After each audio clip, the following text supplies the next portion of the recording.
حضرت عبداللہ ابن سلام رضی اللہ تعالیٰ عنہ فرماتے ہیں کہ میں یہودیوں کا بہت بڑا عالم تھا. ملنگ شلنگ بندے مطمئن کرنے آسان ہوتے ہیں، عالم فاضل پڑھے لکھے بندے کو کسی بندے کا مطمئن کرنا، متاثر کرنا بڑا مشکل ہوتا ہے. آپ فرماتے ہیں میں نبی کریم علیہ السلام کی بارگاہ میں پہلے دن گیا میں بحث کے ارادے سے، مناظرے کے ارادے سے، چونکہ یہودیوں کا عالم تھا. حضور اونٹنی پر تشریف فرما تھے.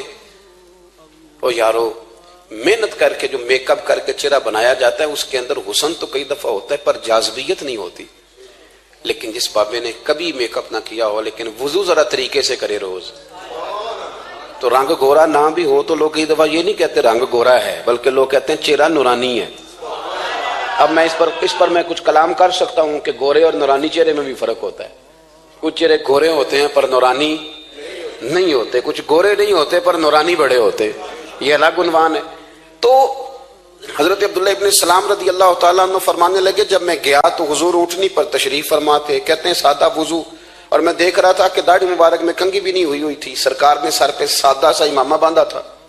حضور اونٹنی پر بیٹھے تھے اور جس اونٹنی پر تشریف فرما تھے اس پہ کجاوا بھی کوئی نہیں تھا.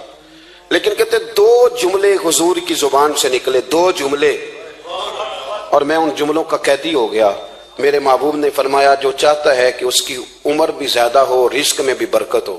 آپ بھی چاہتے ہیں نا عمر بھی زیادہ ہو، رزق میں بھی برکت ہو، تو حضور فرمانے لگے اس کے لیے کرنے کا کام یہ ہے کہ اگر وہ چاہتا ہے عمر زیادہ ہو، رزق میں برکت ہو، تو اپنے رشتہ داروں کے ساتھ اچھا سلوک کرے. یہ حدیث اگرچہ اپنے انہی الفاظ کے ساتھ مشکات میں موجود ہے، لیکن وہاں حضرت عبداللہ ابن سلام رضی اللہ تعالیٰ عنہ کہتے ہیں کہ وہ کیا مٹھاس تھی لفظوں میں، جملے تھوڑے تھے، بات میں گہرائی بہت زیادہ تھی. میں آیا تھا بحث کرنے پر میں آگے بڑھا، حضور کا دست مبارک تھاما اور میں نے عرض کی یا رسول اللہ مجھے کلمہ پڑھا دے، میں مسلمان ہونا چاہتا ہوں. ہمارے ہاں لوگ سمجھتے ہیں کہ بہت زیادہ فلسفہ بیان کرنے والا شاعر کوئی بڑا پڑھا لکھا بندہ ہوتا ہے. یہ جی نفسیات کا بڑا ماہر ہے جی، اس نے کئی ماسٹر کیے ہوئے ہیں، ایم فل کی ہے، پی ایچ ڈی کی. او خدا کے بندے، نفسیات کا ماہر وہ ہوتا ہے جو سامنے والے کی عقل کے مطابق بات کرنا جانتا ہے. اور اگر تم کہے جی میری بات ہی بڑی مشکل ہے، میں کس کو سمجھاؤں، تو آپ یہ پڑھے لکھے نہیں ہیں، آپ ابھی سمجھدار نہیں ہوئے. کلم الناس علی قدر عقولہم. اگر آپ پڑھے لکھے ہوتے تو لوگ آپ کی بات سمجھتے. میرے رسول کریم نے کبھی کوئی مشکل بات نہیں کی، کبھی کوئی فلسفہ نہیں بیان کیا، بلکہ تیری نگاہ ناز سے دونوں ہی مراد پا گئے. عقل غیاب جستجو، عشق حضور و اضطراب. اقبال کہتے ہیں اگر بڑا عقل مند آدمی ہوتا تھا تو حضور کی بات اس کے دل کو بھی اچھی لگتی تھی، اور اگر کوئی عشق و مستی والا آتا تھا نا کہ میں نے مست ہو کے آنا ہے، تو وہ بھی میرے نبی کی باتوں سے مست ہو جایا کرتا تھا. دونوں تیری نگاہ ناز سے دونوں مراد پاک. تو حضور کو بات کرنے کا سلیقہ بھی بڑا شاندار آتا تھا. حضرت عائشہ صدیقہ رضی اللہ تعالیٰ عنہ فرماتی ہیں کہ نبی کریم صلی اللہ علیہ وسلم جب بات کرتے تھے تو اتنی دھیمی کرتے تھے، اتنی دھیرے میں کرتے تھے. میں تو چھوٹا آدمی ہوں، کسی بڑے بندے کو نصیحت بھی نہیں کر سکتا، ورنہ میں علماء سے تو نہیں، لیکن جو طالب علم ہیں جن کا خیال ہے کہ شاید اور میرے پاس کچھ سیکھنے آئے ہوئے ہیں مدرسے کے، تو میں ان سے کہتا ہوں کہ وہ کیا خطابت ہوئی جس میں سامنے والے کو سمجھ ہی نہیں آئی آپ نے کیا کہا ہے. آپ اتنے جوش میں چلے گئے، کہتا جی وہ میرا عشق بڑا جوان تھا. تو میں نے کہا آپ کا عشق زیادہ جوان تھا، پھر رسول پاک کی سنت سے ہی آگے نکل گیا ہے. اب ٹھہر ٹھہر کے بات کریں. آپ کی بات اگر سامنے والے کی سمجھ میں نہ آئی تو اس کا معنی کیا ہوا؟ اسی طرح سے ہماری نعت خوانی کا ماحول ہوتا ہے، 6 بندے نعت پڑھ رہے ہوتے ہیں، ایک اسپیکر ادھر ہوتا ہے ایک ادھر ہوتا ہے، کوئی سمجھ نہیں آتی ہے کیا کہہ رہے ہیں. اور پھر اس کے ساتھ ساتھ وہ یہ بھی مطالبہ کر رہے ہوتے ہیں کہ ہاتھ بھی کھڑے کرو جنو جنو عشق کے. میں کہ انج نہیں کہی دا، ویسے تو کہہ چلو پڑھ لیں، ورنہ اگر آپ ایسے ہی استاد ہے بائی پاس والے بیچارے کو تو ہارٹ اٹیک ہو جائے گا ہاتھ کھڑا کرے گا، تو ہے تو وہ بھی عاشق رسول ہی نا. لیکن یہ قسمیں نہ ڈالیں، یہ کوئی طریقہ ہی نہیں ہے، نہ کہیں دین اس کی اجازت دیتا ہے. ہم نے تو یہ سنا ہے کہ صحابہ کہتے ہیں جب اللہ کے حبیب گفتگو کرتے تھے تو ہم یوں بیٹھتے تھے کہ ہمارے سروں پہ پرندے بیٹھے ہو، تو حرکت بھی نہیں کرتے تھے.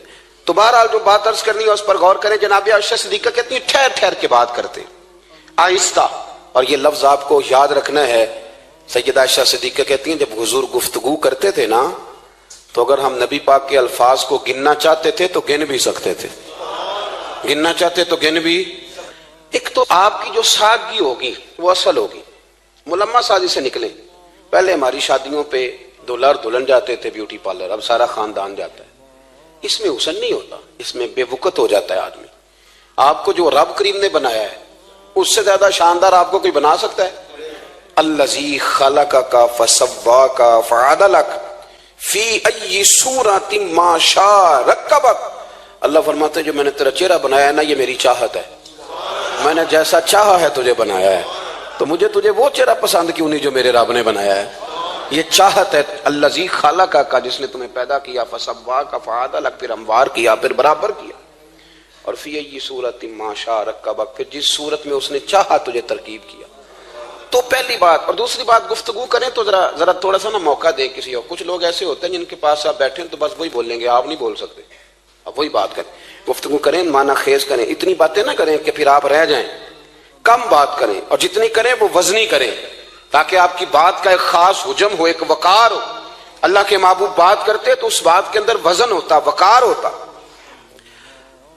ہمارے صاحب رحمۃ اللہ علیہ ہمیں اکثر حکم دیتے تھے تقریر تھوڑی کرنا، نعت کے 2-3 شعر پڑھنا۔ تو میں نے ایک دن عرض کی، حضور کیوں؟ فرمانے لگے اللہ رسول کی بات کو بے وقت نہ کر دینا کہ لوگ سننا نہ چاہیں اور تم جبرن سناؤ۔ فرمایا رنگ اس طرح کا ہونا چاہیے کہ لوگوں میں دلچسپی ابھی ہو اور بات ختم ہو جائے، اس کو بے وقت کر دینا ہے کہ زبردستی آپ۔ تو اچھی گفتگو کریں، معنی خیز سنیں۔ ایک حدیث پاک حضرت ابو بردہ رضی اللہ تعالیٰ ایک صحابی ہیں، البدایہ والنہایہ میں روایت آپ کو ملے گی۔ وہ کہتا ہے میرا اپنی بیوی سے اختلاف ہو گیا۔ بیوی سے جب بندہ راضی ہوتا ہے تو بڑا ہی راضی ہوتا ہے، پھر وہ کہتا ہے کہ جیسی میری ہے ویسی کسی کی بھی نہیں، اور جب ہوتا ہے نا ناراض تو پھر وہ منگنی سے کہانی شروع کرتا ہے کہ جب میری منگنی ہوئی تھی تو تیرے چاچے نے مجھے گورا تھا، اور پھر وہ دن جب رکھے تھے اس دن جو کام ہوا تھا اس کا بھی ذکر۔ اب اختلاف جو ہو گیا، اور جب آپ کسی سے ناراض ہوتے ہیں پھر اس کی خامیاں ساری سامنے آ جاتی ہیں۔ پھر وہ کہتا ہے شادی والے دن تیرے ابے نے صحیح سلوک نہیں کیا، یہ جو مجھے کپڑے دیے تھے جو کو پہننے والے تو نہیں نا، تو میری اماں۔ اب اختلاف ہو گیا۔ اب ہم کیا کرتے ہیں، جو قریب والے لوگ ہوتے ہیں وہ اس پر تھوڑا تیل اور ڈالتے ہیں، وہ کہتے ہیں نہیں تینوں تو پتہ ہی نہیں، مجھے تین بڑیاں گلاں دا پتہ ہی نہیں، تو تے شادی تو 15 دن بعد سعودی عرب ٹر گیا ساڑھے کو سن کہانیاں، ہم تمہیں بتاتے ہیں تاکہ تباہی اور اترے۔ اس طرح نہ کریں۔ آپ ایک آدھ بات کہہ کے چلے جاتے ہیں، ان بیچاروں نے اکٹھے رہنا ہوتا ہے، ان کی زندگی دوزخ بنی رہتی ہے۔ ان کو قریب کریں۔ اللہ کے رسول تو کسی کا نکاح کرتے تھے تو میاں بیوی کے درمیان محبت کی دعا فرماتے تھے۔ تو وہ صحابی آئے تو اپنی بیوی سے ناراض تھے، تو انہوں نے اب بات شروع کر دی، کہنے لگے یہ بھی کرتی ہے، یہ بھی کرتی ہے، یہ بھی کرتی ہے، یہ بھی غلطی ہے، یہ بھی غلطی ہے، یہ بھی کوتاہی ہے، بڑی باتیں سنائیں۔ اللہ نے کان کتنے دیے اور زبان؟ اس کا مطلب ہے سنگل بولنا چاہیے اور ڈبل سننا چاہیے۔ آپ جتنا بولتے ہیں اس سے ڈبل سننے کا مزاج بنائیں، کیونکہ کان اللہ نے 2 دی اور زبان سنگل بولیں اور ڈبل سنیں۔ حضور سنتے رہے، بلکہ حضرت ابو بردہ رضی اللہ تعالیٰ عنہ کہتے ہیں میرے محبوب نے نا تکیہ منگا لیا، ٹیک لگا لی۔ کئی لوگ کہتے ہیں نا جی ڈاکٹر نے میری بات تو پوری سنی کوئی نہیں، تو جب تک پوری سنی نہ جائے بعض بندوں کو تسلی نہیں ہوتی۔ پورا وقت دیا، وہ کہتے ہیں جتنا میرے اندر غبار تھا سارا میں نے نکالا، اور میں نے ثابت کر دیا کہ میری بیوی میں یہ بھی کمزوری ہے، یہ بھی کمزوری ہے، یہ بھی کمزوری ہے۔ کہتے ہیں جب میں تھک گیا نا باتیں کر کر کے اور باتیں ختم ہو گئیں تو حضور ہلکا سا مسکرائے، پھر پہلی نظر ہی لوٹ لے ماہی تیرے ہار شنگاراں۔ کہتے ہیں حضور ہلکا سا مسکرائے زیر لب اور فرمانے لگے کہ تیری بات ختم ہو گئی ہے تو ایک میں بھی کر لوں۔ تو نبی کریم صلی اللہ تعالی علیہ وسلم فرمانے لگے صرف ایک بات کا جواب دے، صرف ایک۔ تیرے آگے ہیں یوں دبے لچے فصحا عرب کے بڑے بڑے، کوئی جانے منہ میں زبان نہیں بلکہ جسم میں جان نہیں۔ حضور فرمانے لگے یہ بتا کہ تیری بیوی میں ساریاں خامیاں ہی ہیں کہ کوئی خوبی بھی ہے؟ بھائی اتنا جواب دے دے، زیادہ لمبی چوڑی بات نہیں۔ تیری بیوی میں ساریاں خامیاں ہیں۔ اللہ جو بندے بناتا ہے نا تو ایسا کوئی بندہ رب کریم نے نہیں بنایا جس کے اندر اللہ نے کوئی خوبی نہ رکھی ہو۔ یہ الگ بات ہے کہ ہماری اپنی اینک پر مٹی پڑی ہوتی ہے اور ہم سامنے والے کا چہرہ صاف کرتے رہتے ہیں، اپنی اینک نہیں صاف کرتے۔ تو حضرت ابو بردہ رضی اللہ تعالیٰ عنہ فرماتے ہیں جب سرکار نے اس شخص سے یہ بات کہی نا کہ کوئی خوبی بھی ہے تیری بیوی میں، تو کہتے ہیں وہ شخص کہتا ہے میری نا بالکل ایک جملے نے سوچ ہی بدل دی ساری۔ یوں سمجھ لے کہ میں اس روڈ پہ چل رہا تھا، میرے نبی پاک نے مجھے اس والے رستے پہ ڈال دیا۔ بالکل ساری سوچ، یعنی ایک ہی جملہ لیکن ہر چیز بدل دی سرکار نے۔ حضور فرمانے لگے کوئی خوبی بھی ہے؟ کہتے میں تھوڑی دیر چپ رہا، عرض کی یا رسول اللہ صلی اللہ علیہ وسلم آپ حکم کریں۔ تو حضور فرمانے لگے اپنی بیوی سے کبھی بغض نہ رکھو، اگر تمہیں اس کی خامیاں نظر آئیں تو اس بات پر توجہ کرو جو اس کے اندر خوبی ہو۔ کہتے ہیں میں نے اٹھ کے عرض کی یا رسول اللہ میری بیوی پردے کی بڑی پابند ہے، میری خوابگاہ میں کوئی دوسرا شخص کبھی پیر بھی نہیں رکھ سکتا، تو فرمایا جا پھر گھر جا کے بسا، جو سب سے اعلیٰ خوبی تھی وہ تو اللہ نے تیری بیوی کو عطا کی ہوئی ہے، گھر بسا۔ تو ایک تو سرکار کی ظاہری جو اللہ نے آپ کو حسن و جمال دیا تھا وہ بے مثل تھا، گفتگو کا جو ڈھاب اور سلیقہ دیا تھا وہ بے مثل اور بے مثال تھا، اور پھر جو حضور کی ادائیں تھی نا، کانا خلقہ القرآن۔ حضرت عائشہ صدیقہ کہتی ہیں میرے محبوب کے اخلاق دیکھنے ہو تو قرآن پڑھو، جن اخلاق کا قرآن درس دیتا ہے وہ عملی طور پر سارے مدینے والے محبوب میں پائے جاتے تھے۔ جو سب سے بہترین عادت تھی نا، بہترین ترین عادت، وہ اللہ نے میرے رسول کریم کو عطا فرمائی۔ ہمارا نا اب ایک مزاج بن گیا ہے، ہمارے بعض لوگ بڑے فخر سے بتاتے ہیں کہ یہ مسواک سنت ہے، اب تو سائنس بھی مان گئی ہے کہ مسواک کریں گے تو آپ کے وجود کے اندر جو منہ میں فالتو مادے ہوں گے جراثیم وہ مر جائیں گے، اب سائنس بھی مان گئی ہے۔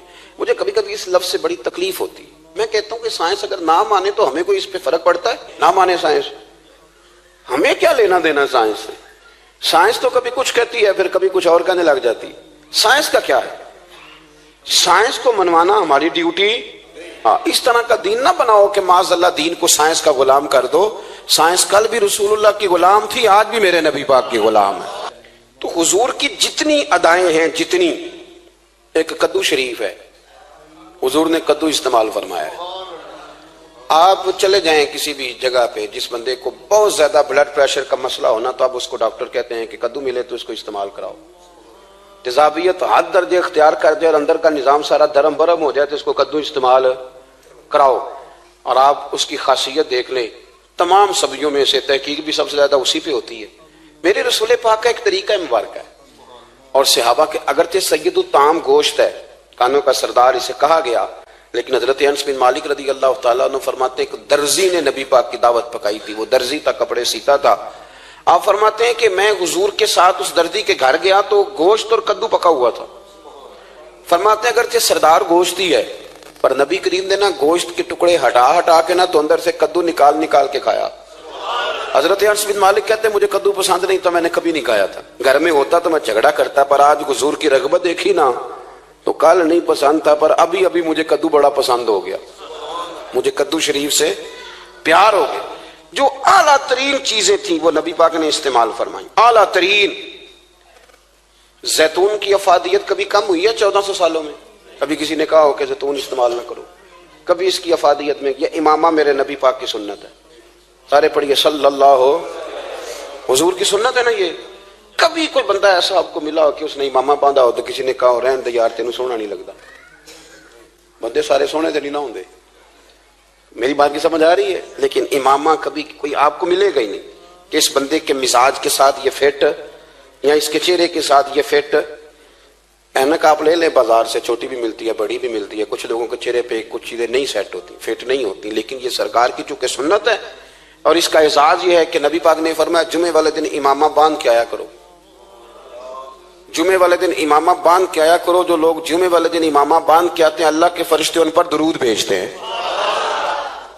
لیکن امامہ شریف ہونا چاہیے، اپنی مرضی کا رومال نہ باندھ لیں، کم از کم 3.5 گز ہو اور ٹوپی کے اوپر باندھا گیا ہو۔ اپنی مرضی کا طریقہ نہیں اختیار کریں، وہ جو شریعت نے حدود بیان کی ہیں اس کے مطابق چلیں۔ میری بات کی سمجھ آ رہی ہے؟ تو جو بات میں نے چھیڑی ہے وہ یہ ہے کہ اللہ کے محبوب رب کریم کی دلیل ہے۔ جتنا کائنات کے اندر حسن کوئی بندہ تلاش کرنا چاہے گا وہ مجبور ہو جائے گا اور اسے دروازہ رسول پہ جانا ہی پڑے گا، اسے نبی پاک کے دروازے پر اسے جانا پڑے۔ ہم کوشش بڑی کرتی ہیں سونے لگنے کی، بڑے بڑے لوگ روپ دھارتے ہیں بیچارے، بڑا کچھ کرتے ہیں، لیکن آپ کو لوگ سونا کہیں گے، نورانی نہیں کہیں گے۔ مجھے بڑی کر لیں، داڑھی روز بنائیں بے شک، لیکن فطرت داڑھی ہے، حسن ناراض ہو گیا۔ اور داڑھی بڑی سمجھدار ہے، کبھی عورت کے منہ پہ نہیں آتی، آتی مرد کے منہ پہ ہے، مرد کے منہ پہ داڑھی آتی۔ چلے میں کوئی بات نہیں کرتا ورنہ میں تو حنفی ہوں، میرے امام صاحب تو اس بندے کی گواہی قبول نہیں کرتے جس نے داڑھی نہ رکھی ہو، وہ کہتے ہیں اس کی شہادت کچہری میں قابل قبول نہیں ہے، وہ تو قبول نہیں کرتے اس کی شہادت کو بھی۔ اب چلیں عوام سے ڈرتے ڈرتے کئی دفعہ کچھ باتیں نہیں بتائی جاتی پر باتیں ہیں تو صحیح نا۔ ایک بندے نے داڑھی مڈائی تھی تو جناب عمر نے مدینے سے بھی نکال دیا تھا۔ ان سانو کانے کوئی کہہ گیا کہ چنگی طرح نیک ہوے گا تاں رکھی تے روٹی ادن کھائی ہاں جدن چنگی طرح نیک ہو جائے گا، اس سے پہلے کیوں کھاتے ہو؟ یہ قسم اٹھاؤ کہ پیسے اس دن پکڑنے ہاتھ میں جس دن چنگی طرح نیک ہونا ہے. کچھ لوگ کہتے ہیں میں اندر سے ٹھیک نہیں. تو اندر سے ٹھیک ہونا تیری ڈیوٹی نہیں, ظاہر ٹھیک کرنا تیری ڈیوٹی ہے, باطن تو رب کریم اپنی رحمت سے درست فرمایا کرتا ہے. تو جو تیرے ذمہ لگایا اللہ نے وہ تو کرنا, جو تیرے اللہ نے. ظاہری صورت سے ہوتا کیا ہے, سنو کیا ہوتا ہے. مولانا رومی نے لکھا ہے حضرت موسیٰ علیہ السلام کے زمانہ مبارکہ میں ایک شخص تھا, تو حضرت موسیٰ علیہ السلام کی نقلیں اتارتا تھا. آپ کتنا لمبا کرتا پہنتا تھا, ہاتھ میں چھڑی پکڑتا تھا, تھوڑا غصے سے بولتا تھا, معاذ اللہ نقل اتارتا تھا. جناب موسیٰ کلیم اللہ علیہ السلام کی قوم کا جب غلبہ ہوا تو انہوں نے نکال دیا اس کو, تو نقلیں اتارتا ہے, وہ نکل گیا, شہر سے باہر نکال دیا. حضرت موسیٰ کلیم کہتے ہیں میں ایک دن کوہ طور پہ گیا ہوا تھا, تو رب کریم نے مجھ سے فرمایا کہ فلاں جگہ فلاں درخت کے نیچے میرا ایک دوست انتقال کر گیا ہے, اسے اٹھائیے, غسل دیجیے, کفن دیجیے, جو اس دور کا طریقہ تھا, تدفین کر دیں. حضرت کلیم علیہ السلام فرماتے ہیں میں اپنے حواریوں سمیت پہنچا, جب بندے کا چہرہ دیکھا تو حیران ہو گیا, یہ تو نقلیں اتارنے والا ہے, تو نقلیں اتارنے والا ہے. پر اللہ کے نبی رب کریم کے حکم کے آگے لا تو اللہ نہیں کرتے, یہ نہیں کہتے کہ میری عقل میں نہیں آ رہا. اٹھایا, غسل دیا, کفن دیا, تدفین کر دی اس کو. جب دفن ہو گیا حضرت موسیٰ علیہ السلام کوہ طور پہ حاضر خدمت ہوئے اور بارگاہ عالی مرتبت میں عرض کرنے کے مالک تو بے نیاز ہے, چارہ سوال تو نہیں, پر اپنی تسلی کے لیے مالک یہ فرمائیے کہ وہ تو نقلیں اتارتا تھا. تو رب کریم نے فرمایا موسیٰ بات یہی ہے, پر میں نے اسے مرتے وقت ایمان نصیب کر دیا, وہ آپ کا کلمہ پڑھ کے دنیا سے گیا ہے اور توبہ کر کے گیا ہے, تو مالک اتنی کرم نوازی کیوں ہوئی؟ تو رب کریم نے فرمایا موسیٰ جب وہ تیری طرح بن سور کے نکلتا تھا نا, تیری ادائیں اپناتا تھا, تو مجھے پیارا ہی بڑا لگتا تھا, پیارا لگتا تھا. یارو دیکھو نا ترمذی شریف میں حدیث ہے, میرے رسول پاک علیہ السلام نے فرمایا میرا امتی جب سفید داڑھی لے کے قبر میں جائے گا نا, داڑھی اور وہ بھی سفید, تو رب فرشتوں سے فرمائے گا اسے عذاب نہ دینا, یہ میرے محبوب کی سنت سفید داڑھی لے کے آگے, مجھے شرم آتی ہے اسے عذاب دیتے. آپ بات کو سمجھے کہ یہ حضور کی سنت کا اعزاز جو اللہ کی بارگاہ میں, رب کے حضور جو سنت کا اعزاز اس لیے کہ کائنات میں سب سے اعلیٰ ترین جو کام تھا وہ کیا ہی میرے مصطفیٰ کریم نے. اعلیٰ ترین عمل نبی پاک کا, اعلیٰ ترین, اور طریقہ مبارکہ میں حسن اور جاذبیت. اور آپ اندازہ کر لیں, ہم لوگ پٹری سے اتر جاتے ہیں, مرضی کرتے ہیں, ہمارا مزاج ہے اتنا مرضی کو کہے کہ الکوہل والی خوشبو استعمال نہ کریں, پر ہم کوئی نہ کوئی دلیل نکال کے لے ہی آتے ہیں. لیکن خوشبو اس دور میں بھی اتنی بکتی ہے جس کی حد نہیں, اور لوگ اپنی اپنی ضرورت کے لیے اس کو استعمال ہے. ان 1400 سالوں میں 1450 سالوں میں ایک دفعہ بھی ایسا نہیں ہوا کہ یہ کاروبار کہیں ٹھنڈا ہوا ہو. حرم شریف اللہ آپ کو لے جائے تو مسجد نبی میں سونے کی دکان کے ساتھ خوشبو والی دکان ہوتی, یعنی اتنا مہنگا کاروبار ہے کہ جتنا کرایہ سونے کی دکان والا دے رہا ہے اتنا ہی خوشبو کی دکان والا دے رہا ہے. اتنا مہنگا یہ کاروبار ہے, ایک دن بھی اس کام کی اہمیت کم نہیں ہوئی. اور رسول کریم نے کیا فرمایا, صحابہ کہتے ہیں 3 چیزوں سے کبھی منع نہیں کرتے تھے. کوئی تکیہ دیتا تھا تو قبول کرتے تھے, کوئی بندہ اگر حضور کو دودھ پیش کرتا تھا تو نبی پاک قبول کرتے تھے, اور اگر کوئی شخص حضور کو خوشبو دیتا نا تو حضور جلدی قبول فرماتے تھے. یہ مزاج تھا. تو جو اعلیٰ ترین چیزیں تھیں ان کو میرے رسول کریم صلی اللہ علیہ وسلم نے کیا, ہمیں کر کے دکھایا. ہمارا ظاہری حلیہ, آج بھی اہل عرب لمبا کرتا پہنتے ہیں, آپ لمبا کرتا پہننے حیا کے زیادہ قریب ہے. کھلا لباس حضور پسند کرتے تھے, یہ شرم و حیا کے زیادہ قریب ہے, اس کے اندر انسان کا پردہ زیادہ ہے. وہ ساری اعلیٰ قسم کی صفات جن سے ایک آدمی متصف ہو سکتا ہے اور اپنے آپ کو سجا سکتا ہے, اپنے معاملات کو ٹھیک کر سکتا ہے, وہ ساری رسول پاک نے ہمیں عطا فرمائی. ایک حضور کا طریقہ مبارکہ تھا کہ سامنے والے جتنے لوگ حضور کے دائیں بائیں رہتے تھے ان کا خیال کرتے تھے. ہم تو خیال رکھواتے ہیں نا اپنا کہ سارے مل کے میرا خیال, میری عزت نہیں کرتا تو میری, تو میں کہتا ہوں کہ یہ تو یہاں اپنی عزت کی بھیک مانگی ہے یا آپ نے لڑائی کر کے عزت لی ہے. ایسا نہ کریں, آپ عزت دینی شروع کر دیں, اللہ آپ کو سکون عطا کر دے. آپ احساس کریں دوسروں کا. حضور نہ شدت کے ساتھ, یہ اعلیٰ سنت ہے میرے نبی پاک کی صلی اللہ ہو, سارے پڑھیے درود شریف صلی اللہ ہو, یہ اعلیٰ سنت ہے. آپ دیکھیں نا بخاری مسلم میں موجود ہے, حضور فرماتے ہیں میرا دل چاہتا ہے میں لمبی نماز پڑھاؤں,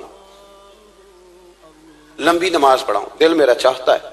لیکن فرمایا جب میں دیکھتا ہوں نا کہ پیچھے بچے بھی کھڑے ہیں, بوڑھے بھی کھڑے ہیں, بیمار بھی کھڑے ہیں, تو گویا حضور فرمانے لگے میں بندوں کا احساس کر کے رب کی نماز چھوٹی کر دیتا ہوں. میں مختصر پڑھاتا ہوں. اور مسند امام احمد بن حنبل میں حدیث کے لفظ ہیں کہ اگر کوئی نبی پاک کا انتظار کر رہا ہوتا تھا تو نماز مختصر پڑھتے تھے اور اس کو فارغ کر کے بھی لمبی نماز پڑھتے. ایسا نہیں کہ اب آئے ہیں 4-5 لوگ تو ان کو پتہ چل جائے کہ حضرت جی بڑی تگڑی نماز پڑھتے ہیں, بڑے صوفی صافی آدمی, یہ نہیں. بلکہ نماز, بلکہ مسند امام احمد بن حنبل میں تو وہ خوبصورت حدیث موجود ہے.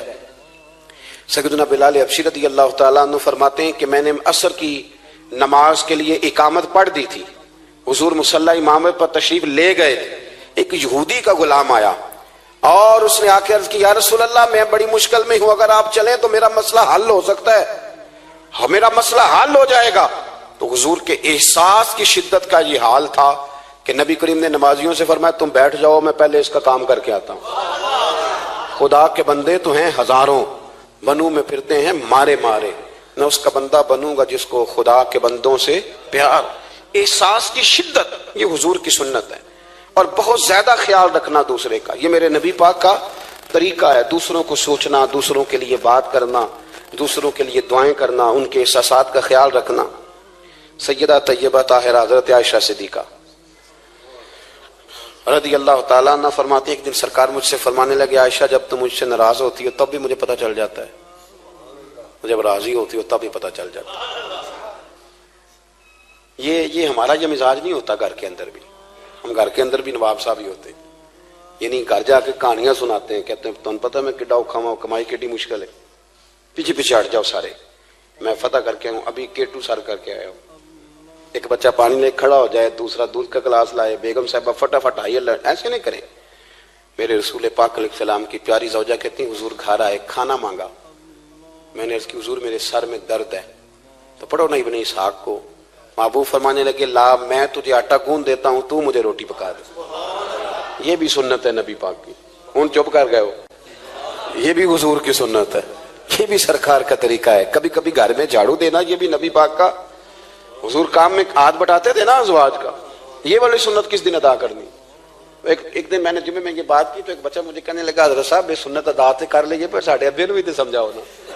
ہنسنا نہیں جی مسجد میں اونچا. کہنے لگے وہ بیگم صاحبہ ایک دن بیمار تھیں اور سخت بیمار تھی, تو میں نے چائے کا کپ بنا دیا, علامہ بیچاری مجھے روز بنا کے دیتی ہے, تو میں نے بنا دیا تو ابا جی کہتے پتر رائے دیا آتا نہ خراب کر لیں.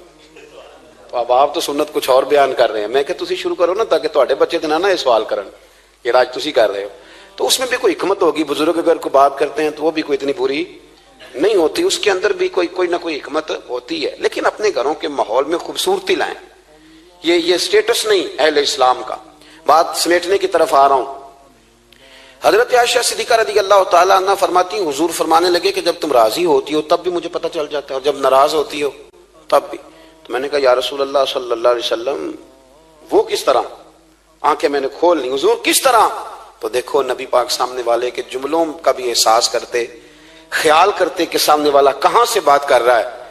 اللہ کے محبوب فرمانے لگے تمہیں اگر کبھی قسم کھانی ہو نا, تمہارا مزاج ہے قسم کھانی پڑے اور تم مجھ سے ناراض ہو تو پھر تم کہتی ہو مجھے ابراہیم کے رب کی قسم, اور جب تم راضی ہو اور قسم کھانی پڑے تو کہتی ہو مجھے محمد مصطفیٰ کے رب کی قسم.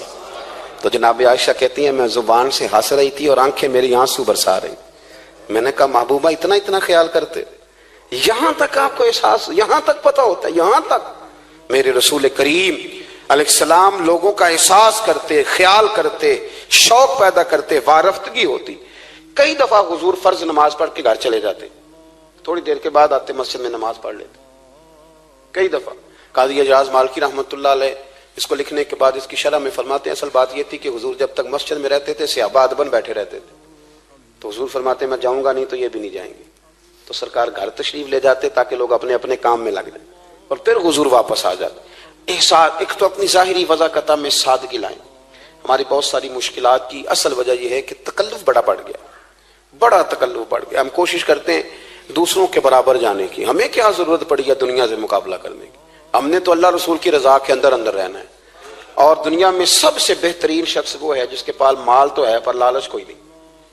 اپنے آپ کو پیچھے لائیں. دوسری بات یہ کہ اپنی گفتگو بڑی صاف ستھری کریں, سادی کریں, اس کے اندر کوئی تکلف نہ برپا کریں, بات سامنے والے کی عقل کے مطابق کریں. اور تیسری بات یہ کہ اپنی عادات میں, اٹھنے بیٹھنے میں, چلنے پھرنے میں اپنا تھوڑا سا خیال کریں. اور ایک بات اور آپ کو عرض کروں, یہ آپ کو زیادہ دیر محنت نہیں کرنی پڑے گی. اگر تھوڑا سا وقت آپ اپنے آپ کو دے دیں نا, اقبال کہتے ہیں اپنے من میں ڈوب کر باجا سراغ زندگی، چل تو اگر میرا نہیں بنتا نہ بن، اپنا تو بن، اپنا تو بن، تھوڑا ہی اپنے اوپر بھی تو محنت کر لے کہ ساری زندگی دوسروں کی اصلاح کرتے رہنا۔ دوست کوشش کرے اپنی عادات پہ 2 4 5 ہفتے کے لیے محنت کرے تاکہ عادتیں سنور جائیں، تاکہ طبیعتیں بدل جائیں۔ ایک حدیث پڑھتا ہوں اور اپنی بات کو سمیٹتا ہوں۔ میرے رسول کریم صلی اللہ تعالی علیہ وآلہ وسلم نے فرمایا کہ اگر اللہ اخلاق کو چہرہ دیتا نا، یہ جو عادات ہوتی ہیں، اور عادات سے مراد صرف میٹھا بولنا نہیں بلکہ لالچ نہ کرنا بھی خلق ہے، تھوڑے پہ راضی رہنا بھی خلق ہے، سچ بولنا بھی خلق ہے، غیبت سے بچنا بھی اصل اخلاق یہ ہے۔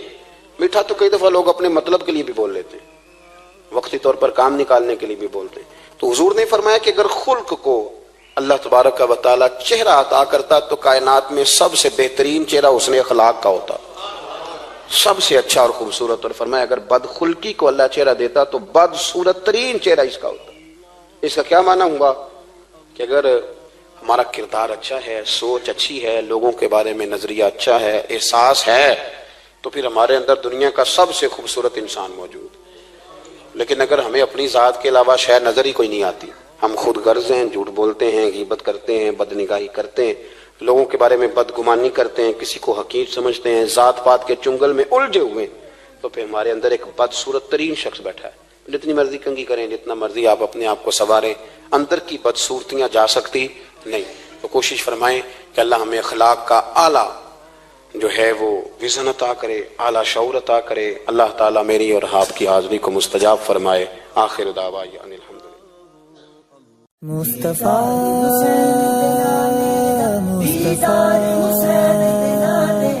مصطفیٰ مصطفیٰ